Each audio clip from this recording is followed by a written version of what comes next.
Is the Gateway Arch of St. Louis, Missouri, symbolic of an ancient indigenous burial mound? And within this symbolism, can we find even more hidden American history? Howdy, y'all. Welcome back. Thank you for being here. Mesmerizing as it may be, yet due to its more modern creation when compared to other structures in historical America, the Gateway Arch of St. Louis, Missouri is often overlooked in the discussion of monumental structures in the United States. However, plans for an enormous overhauling of Center City, St. Louis to include a massive monument along the Mississippi River began nearly 100 years ago in 1933.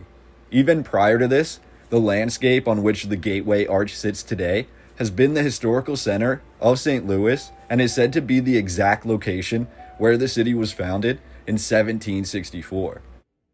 The current narrative tells us that for thousands of years prior to this founding by European settlers, the area of St. Louis was occupied by numerous different groups of indigenous people, predominantly the mound builders.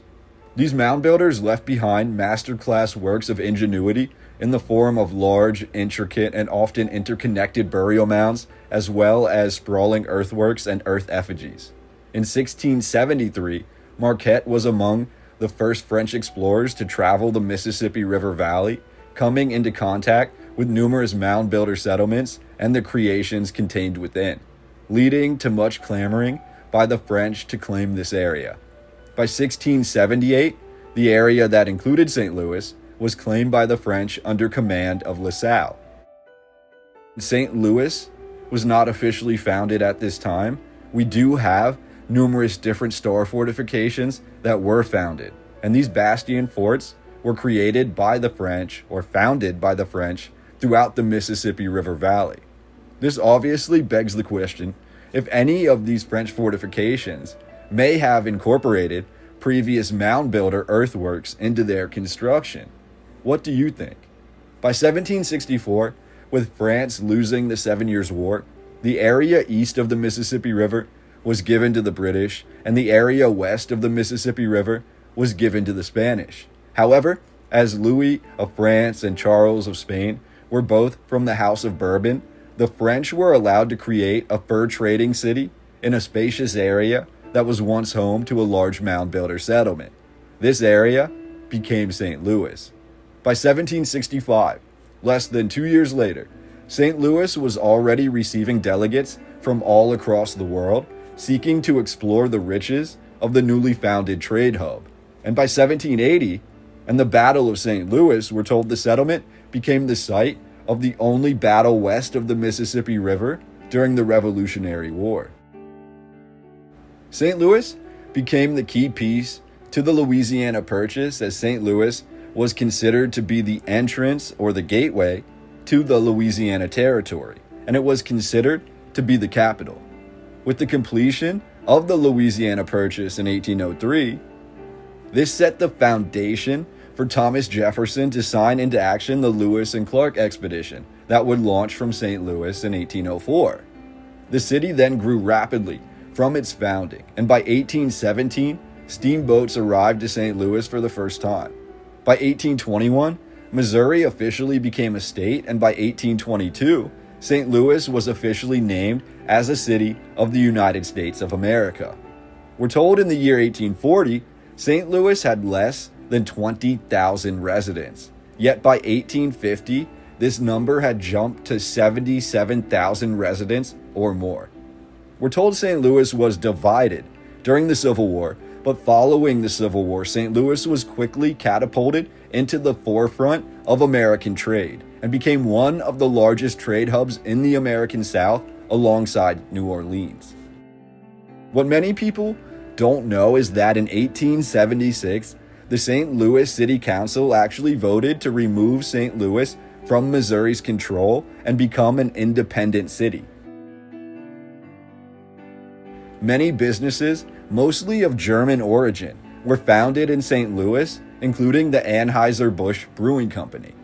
The last major event, which truly reshaped the old world city of St. Louis before the Gateway Arch, completely transforming the architecture and the landscape itself, into something unrecognizable, we have the simultaneous events in 1904 of the World's Fair and the Olympics.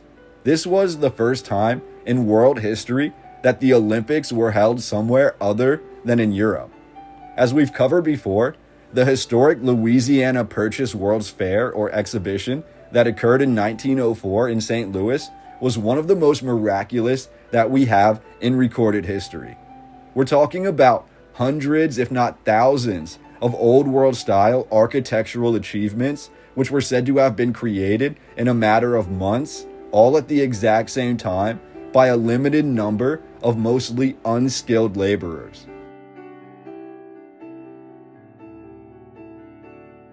Never mind the sheer audacity it would take to promote this story as factual, because that is the actual narrative we have, but we're also led to believe in these makeshift or disposable buildings that could not withstand even a large storm.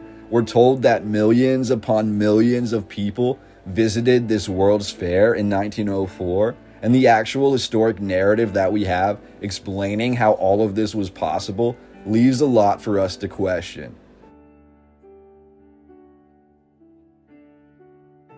It was in the year 1933, so 30 years later, give or take, that Luther Eli Smith proposed the idea for creating a Jefferson National Monument along the banks of the Mississippi River in St. Louis. This non-profit that he created became known as the Jefferson National Expansion Memorial Association, or Jennie May for short.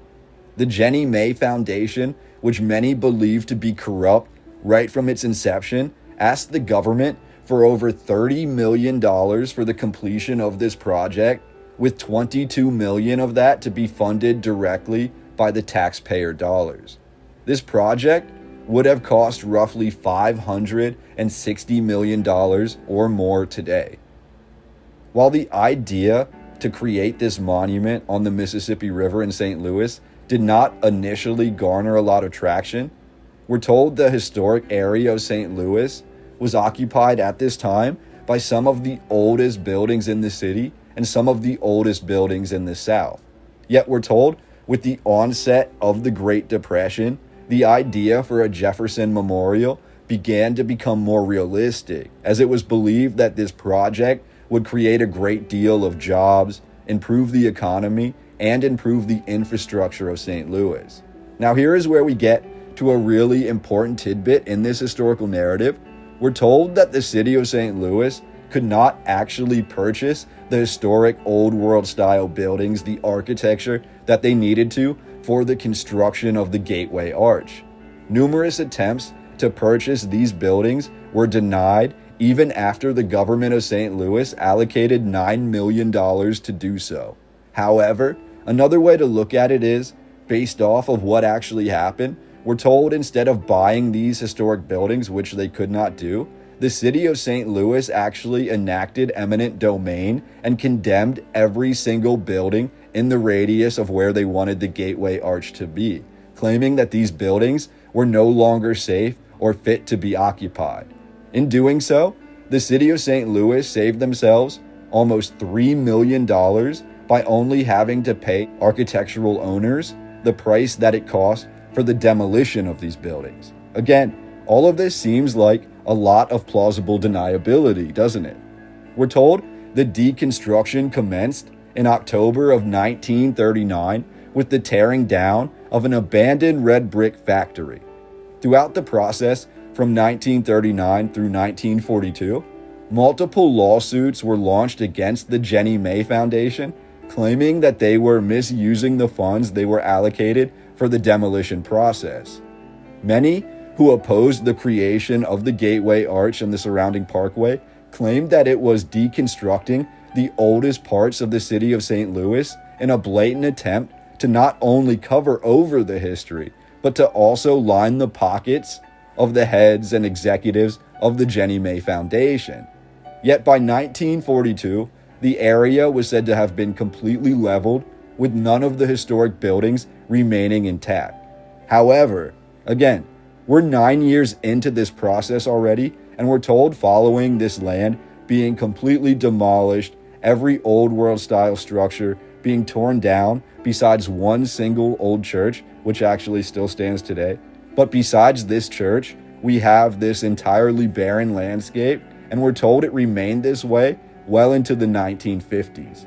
Even though the land was cleared by 1942, the design competition for the memorial itself was not actually even organized until 1945, and the actual competition did not begin until another 2 years later in 1947. So the archway design was chosen and approved later that same year, 1947, and yet the detailed architectural designs, the true blueprints for the gateway arch, did not become complete until 1951, and these designs were said to have been changed multiple times throughout the process of construction. So at this point, we are 18 years into this project, and 9 years into this land surrounding where the archway would sit being completely cleared and barren of having any old world style buildings remaining. For all of the structures in the old world that we're told were founded around the year 1900 or earlier, including all of the buildings of the World's Fair in St. Louis in 1904 that were said to have been built in a matter of weeks to months, it really becomes a bit questionable when we're told roughly 50 years later it's taken dozens of years for the arch, the gateway monument, to take shape simply because we're told St. Louis did not have the ability or the resources to complete it at this time. We're told from 1949 through 1957, for example, railroad tracks that ran along the area where the gateway arch would sit had to be moved. But it took roughly 8 years for the moving and remodeling of the railroad system to take place.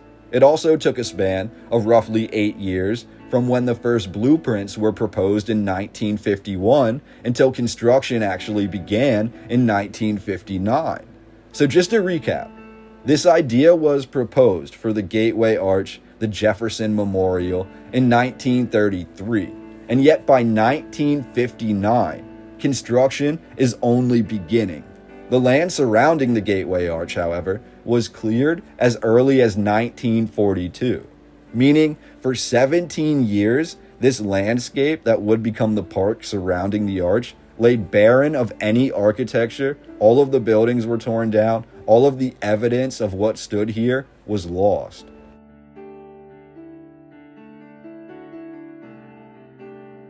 We're told it took roughly 2 years, or until 1961, for the foundations to even be completed for the Gateway Arch, with construction of the actual steel tower itself not beginning officially until 1963, completed 2 years later in 1965, and not opening until another 2 years after that in 1967. Today, the Gateway Arch is considered the tallest archway in the entire world, the tallest habitable structure in Missouri, and one of the most unique pieces of architecture that we have amongst the New World style or post-1900 style of buildings that we look into today. As we know, symbolism is often their downfall. And when you look into the esoteric history related to not only the Gateway Arch, but the entire city of St. Louis, we can see the Indigenous history, the mound builder history, and what once existed on this land before the history was rewritten. It definitely begs the question, does the Gateway Arch hold a deeper significance within the context of ancient American history?